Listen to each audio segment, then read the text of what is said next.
Hello and welcome to Framework Tech. My name is Mark. Today, we're going to be looking at the HTML markup language, but we're going to be doing it through the lens of using the Visual Studio Code IDE, Integrated Development Environment. The Visual Studio Code IDE is an industry standard IDE used by professionals every day. It's important for you to understand Visual Studio Code and its primary features when you go into a professional coding environment. Plus, it's a lot of fun to use. Why don't we get started with HTML in Visual Studio Code? The first piece of good news is that the Visual Studio Code IDE is free. You can download it from code.visualstudio.com. There is a version for Mac, a version for Windows, and a version for Linux. I would recommend you download the stable version and install it on your machine.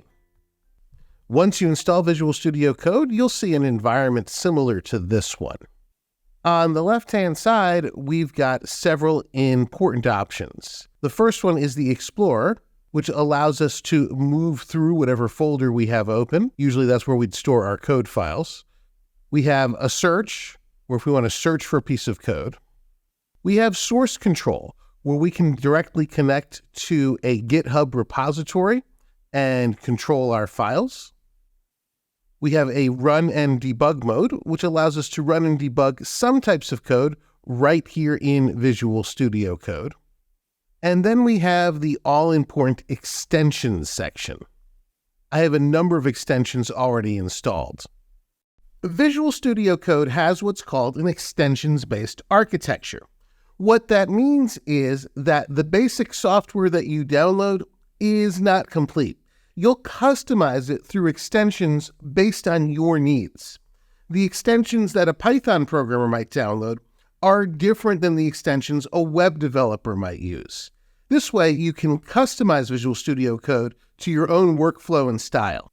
I'm going to extend the extensions area here on the left so we can take a look at the extensions I have installed.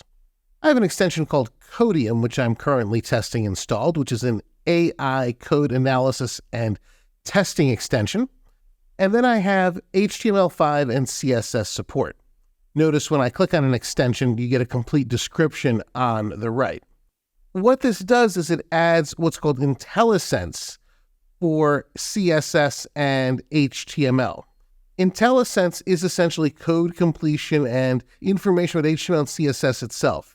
I'd recommend you install this extension. In order to find it, you can just type HTML up here, and it's going to search for a number of extensions. When you see HTML and CSS support, you can just click the install button. My version, of course, is not showing the install button because I already have the extension installed. The next extension I'd recommend you install is Live Server.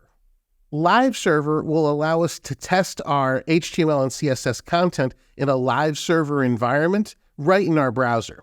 It also will update the content each time we save. I highly recommend that you test through a server like Live Server. This is a more realistic way to test since your page is actually served to your web browser the same way it would be by a live web server. This also allows you to use all of the functionality within HTML, CSS, and especially JavaScript. You're probably eager to start coding, so let's get started. Inside of the Explorer, you'll notice there's a code section. If your Explorer is not open, you can click the top icon. Right-click inside this code section, and we're going to choose Add Folder to Workspace. I have a folder called Code where I want to place my code. You can have any folder on your computer that you'd like, but I suggest you create an empty folder just for your code. Go ahead and click Add. And that folder is now part of our workspace. Let's go ahead and right-click again and choose New File. And let's call this file index.html. You'll notice once I create the file, our text editor is now open. We can have multiple tabs open at the same time. Notice our Live Server tab is still open, so I'm going to close that. I'm also going to make the text bigger so it's easier for you to see. I'm going to go to View, Appearance, and zoom in. I can also use Command or Control plus to resume. Now that I've done that, I'm going to adjust the position of my windows, and now I'm ready to start coding in the index.html file. Now, all HTML is built inside a basic document structure. That basic document structure is fairly short. Let's type it out. It starts with a doc type. Notice how the environment helped me by completing doc type when I started typing in the actual code. Doc type simply indicates that we're creating a document that is HTML, and specifically HTML5. The doc type declaration used to be a lot longer. This is a relatively short doc type declaration. Let's continue our code. We have our HTML tags, and these enclose the entire HTML document. Right after the doc type, we have the opening HTML tag, followed by the closing HTML tag. The document itself is separated into two parts, the head and the body. The head section of the document is for metadata and information about the document itself. You'll also often find connections to other scripts or outside libraries. For example, a connection to the Google Fonts library would go here, or a connection to the jQuery library. In the body is the actual content of your document. That's where the specific text, images, video, etc. will go. Let's go ahead and complete our basic document structure with one more tag.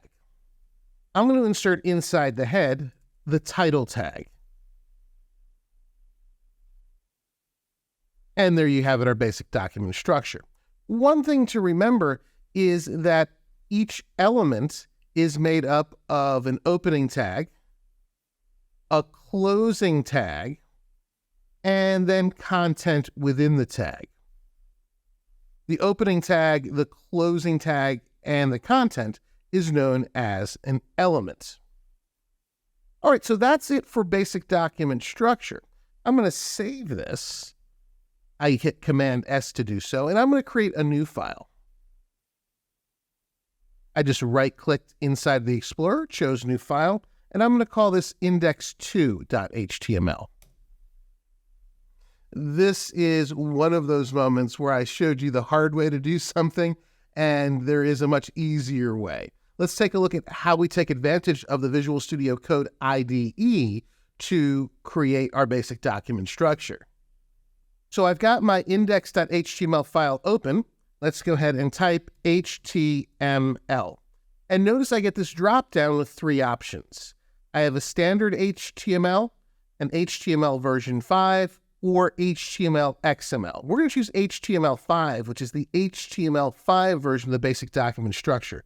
I'm simply going to press Enter, and voila, all of that work that I did plus some is visible to us. Now notice that we have some code that's escaping off the right side of the screen. I'm going to hit Option Z on my keyboard, and that's going to go ahead and insert a line feed. Notice that line 5 now is 2 lines tall and ends with the 0, the quote, and the closing bracket. Let's take a look at this version of the basic document structure that we accessed via the Visual Studio shortcut. So on line 1, we have our doc type HTML. Then we have our HTML tag, but inside our HTML tag is an attribute, lang, and a value, en. This attribute value pair is indicating that this HTML is English language. In our head, we have a couple of meta tags. Meta tags are simply informational tags. They're information about the information we're providing. So here we have 2 meta tags. The first one indicates the character set that we're using. The second meta tag is kind of special, and it's kind of long. Let's take a closer look at it.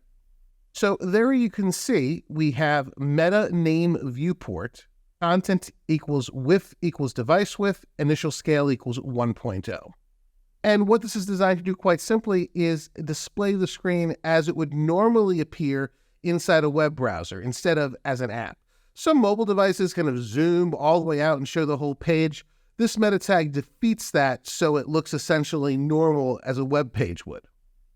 All right, so now that we have our basic document structure, let's put something in our body tag. I'm going to use an H1 element, and our content is going to be hello world. The traditional hello world greeting the first time we use a new language. Now, let's save our document. And I'm going to use the Go Live plugin to display the results. Notice when I point at it in the bottom right, it says click to run live server. Let's click it. My browser loads, and there you can see the text, hello world, the result of our HTML code. Now that we've gotten hello world out of the way, let's go through the rest of HTML so we can discover what you can do with the markup language. So you'll notice that we used an H1 or heading 1 tag for hello world. That's for the most important heading on the page. We can also create subheadings. So hello viewer, hello mom, hello dad. So the heading tags don't go on forever. The least important heading and smallest heading is going to be an H6. Let's go ahead and add an H5. Hello, brother. H6. That should be an H5. Easy to make mistakes and correct them. H6. Hello, cousin. Let's save, and let's take a look at our document in the browser window again. And there you can see the top hello world is done with an H1. The bottom hello cousin is done with an H6. One of the things I really like to remind people is that HTML is not really designed for appearance, meaning that you shouldn't be using tags to change the appearance of content. You should be using tags to indicate the meaning or purpose of content. We can change the appearance of content with CSS, and I'll do that in a few minutes. But really, your headings should be levels of importance. You shouldn't use headings to make text bigger and bolder. They are made bigger and bolder by something inside the browser called the default style sheet. That's the default style for each tag, but again, we can change that by using CSS code. Let's go on to paragraphs. In addition to heading tags, we have paragraph tags. They're simply P. In the paragraph tags, we can write paragraphs, or really any text that we want. Welcome to this video about using HTML in Visual Studio Code. So that's our paragraph. I'm going to save once again, and let's take a look at the result in the browser. And there you can see, welcome to this video using HTML in Visual Studio Code. So pretty straightforward. Let's add one more paragraph. Since we just had Father's Day, let's go ahead and below the H4, Happy Father's Day. Save once again, and there you can see the paragraph text, Happy Father's Day. I mentioned before that you can use CSS to change the appearance of text. Let's go ahead and do that now so we can alter our text a little bit and make it a little more visually interesting.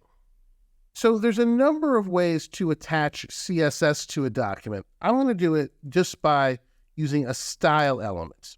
Now, inside the style element, we're going to write CSS, not HTML.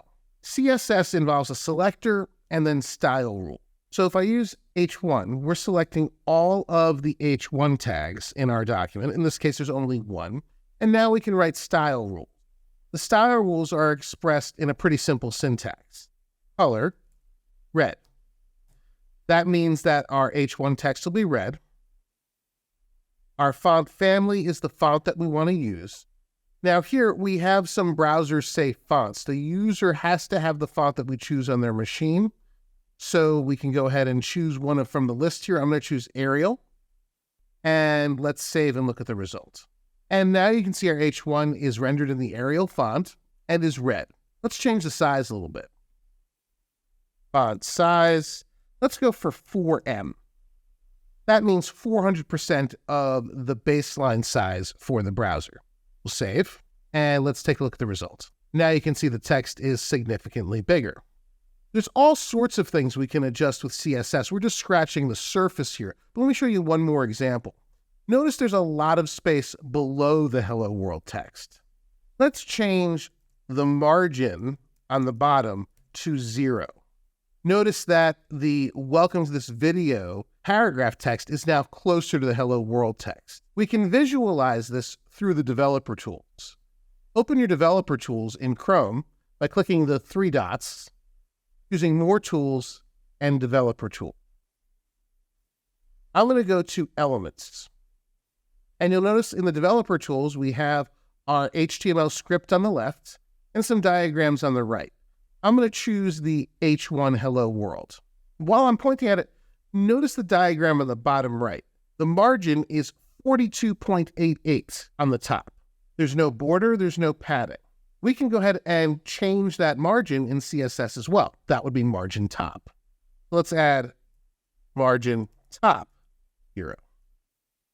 And now notice that margin at the top has disappeared.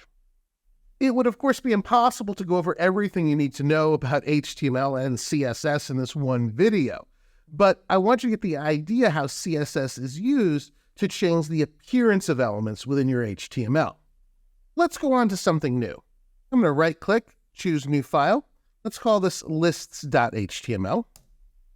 And there we are. We can close index and index 2.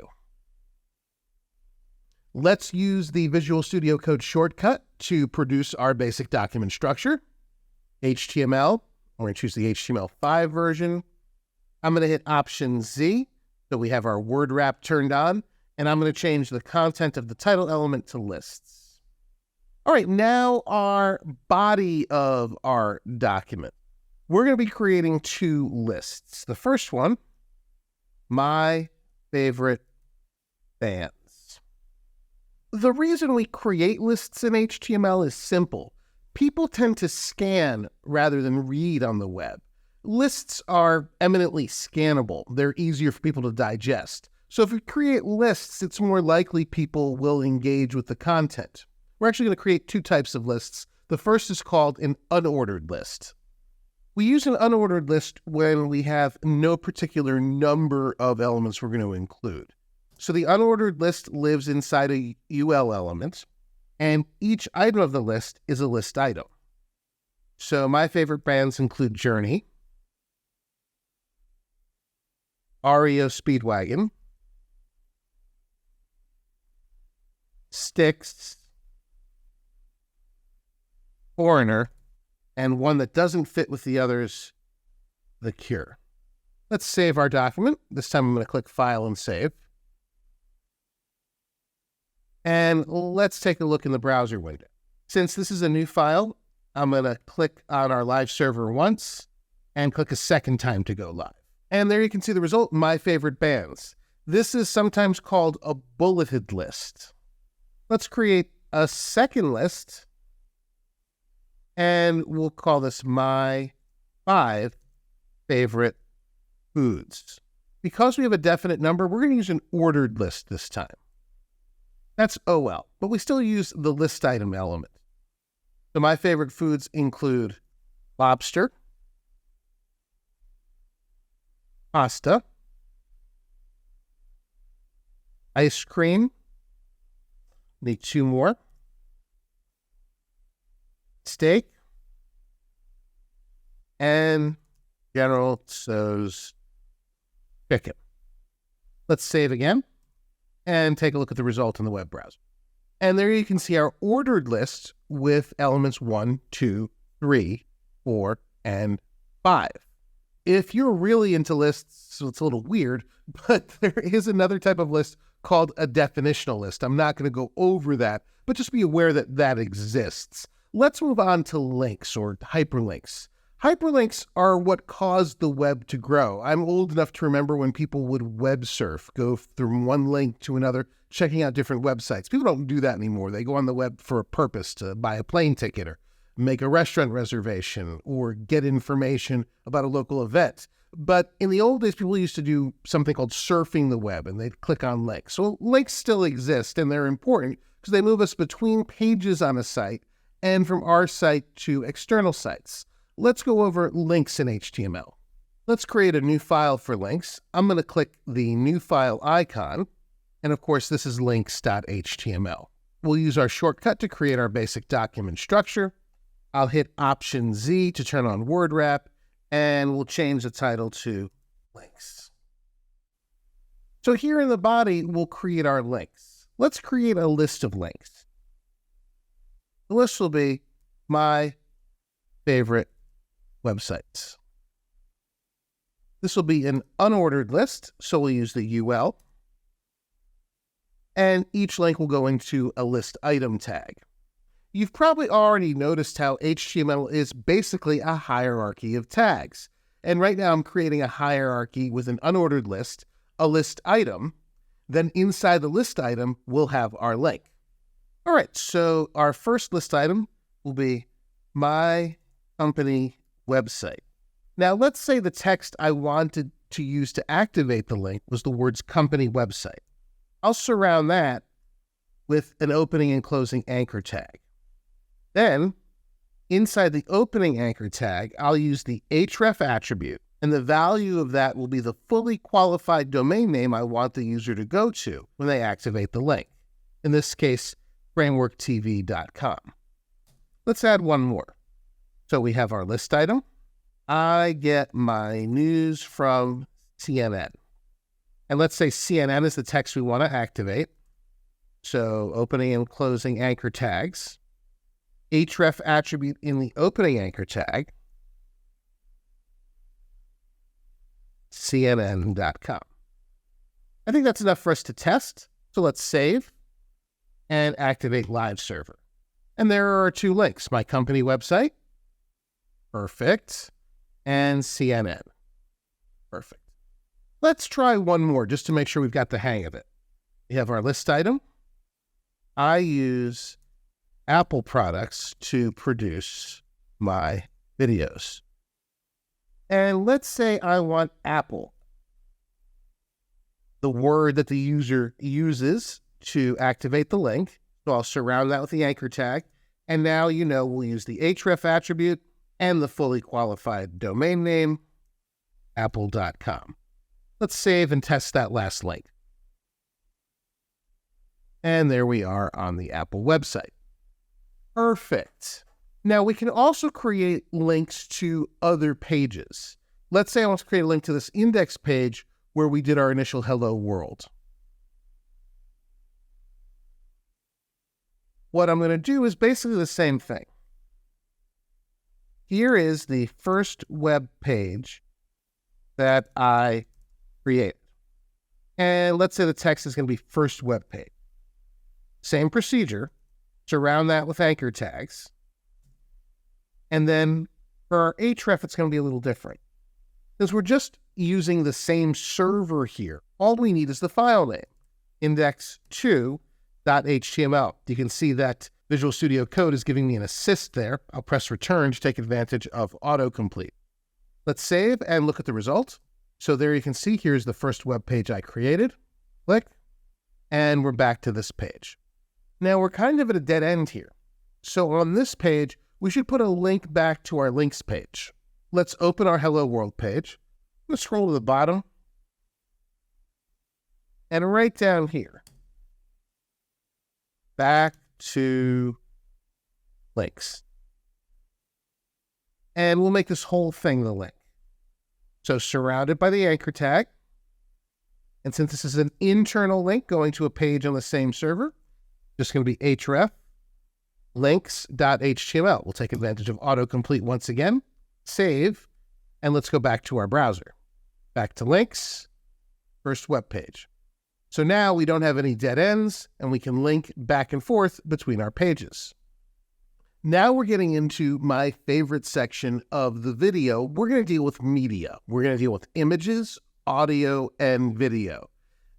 Media really makes the web come alive, and it's pretty easy to insert into an HTML document. Let's take a look at the code. Okay, so let's create a new file. I'm going to call it media.html. And away from the camera, I added a bunch of media to the folder. I added a number of photos, which are PNGs, a couple of audio files, and a video file. Let's create our HTML5 basic document structure. As easy as that. Of course, we'll turn on our word wrap and change our title. Let's start with images. I've got 4 images from a random apartment for rent advertisement that I found. So let's add our heading, apartment images. And let's go ahead and put our first image, which is going to be the bedroom. So for an image, I use the img tag, and then the source attribute to indicate the source of the image, which is going to be the file name, bedroom.png. We need to add an alt attribute, which is a text representation of the image. This way, someone who is viewing the website with a visual disability can hear the text read to them so they know what the image is of. And images don't have closing tags. So we use the shortcut close that you see here, / and then the bracket, in order to close the image tag. Let's take a look at the image in the browser. Save, and let's go to our live server. So you'll notice immediately the image is actually too big for the browser window. I'm going to use some CSS to correct that. So we'll enter our style, and we're going to use the image selector to select all the image tags. And I'm going to make them all the same width, 100%. That means the image will fill 100% of the width of the screen. Let's go ahead and take a look at the browser window now. And it fills 100%, but that's still too big. Let's go to 50%. 50%. That looks a lot more reasonable to me. We can add some text below the image. A lovely, well-lit bedroom invites you to rest in your new apartment. Obviously not a copywriter. Let's add the second image.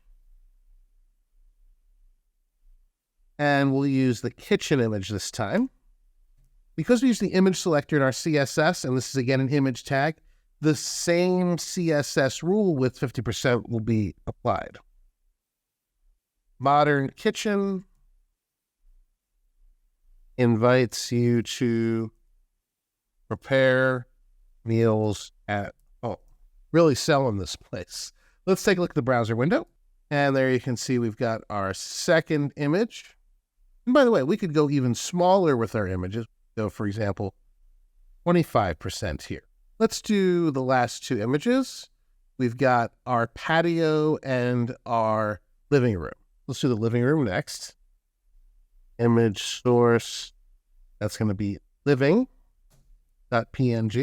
Again, we'll use the shortcut close. Well-lit, cozy, which is real estate speak for small. Living room for relaxing after a hard. And the last one is the patio. See a typo I made there. So source is going to be the file patio.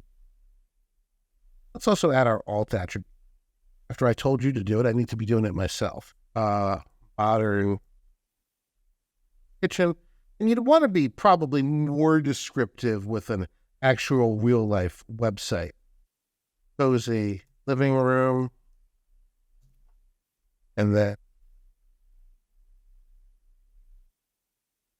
let's add our final little text caption here. Enjoy the beautiful Maine weather on the comfortable patio. Let's take a final look at the page here now that we have all of our images. And there we go. That looks pretty nice. I should note here that we used just the file name for the images because they were all on our local server. If the images were on a remote server, we'd have to use the fully qualified domain name, http www.whatever, in order to access the image. I like to keep my images local to avoid broken links to images, because if they're on a remote server, someone can move them or delete them, causing the broken link to the image. Let's do some audio and video. I'm going to create a new file called audio.html. We'll put in our basic document structure, turn on the word wrap, and I'll call this audio. That should be second nature to you at this point. In the body, I'm going to use the audio tag to play the audio. Pretty obvious. The audio tag is paired with the source tag and a source attribute. And here I'll put the file name to my file.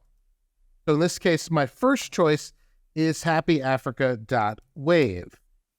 My second choice is going to be the MP3. I want the browser to select the WAV file if possible because it's richer and not compressed. Let's go ahead and save. And inside of my audio tag, I'm going to add controls equals controls to display the audio controls native to the browser. There's our audio player.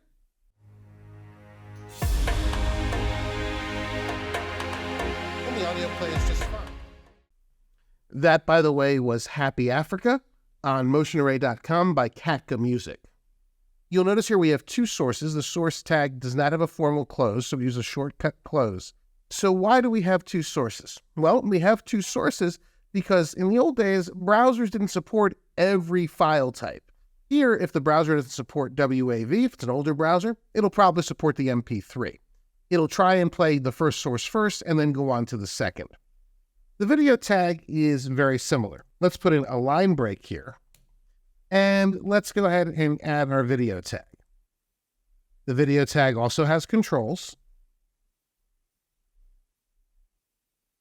And inside the video tag, we're going to have our source. We only have a single source for this, which is an MP4, main.mp4.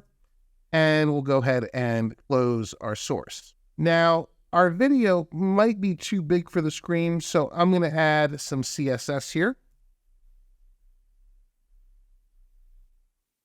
We're going to use the video selector here.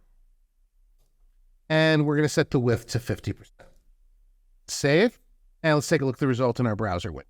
And there's our video. A lovely video of a lighthouse in Maine with the ocean below. So now we've looked at images, audio, and video. Let's move on to data tables. Let's create another new file. I'll call it tables.html. You know what to do from here. Get our template. I'm going to turn on a word wrap, and of course, change the title. Tables in HTML are for displaying tabular data. Anything that you could display in a spreadsheet, you could display in a table. Let's go ahead and take a look at the code for tables. We're going to build a relatively simple table. Every table begins and ends with the table tag, and tables are built in a series of rows. This top row is going to have our headings. Character, show, and rating. All right, so let's rate some famous characters from TV shows. Since this is data, we're going to be using the table data tag. So Thomas Magnum from Magnum PI just got canceled, at least the new version did. Magnum PI. And let's give him the rating of 5 stars. Let's create our next row. Alex E. Eaton, played by Michael J. Fox. The show was Family Ties. And let's give him a 5-star rating. I like to create tables using copy and paste, so we can paste the next row in and then just change the data. Alf, alien life form. The show was Alf. Let's give him 4 stars. Let's do one more.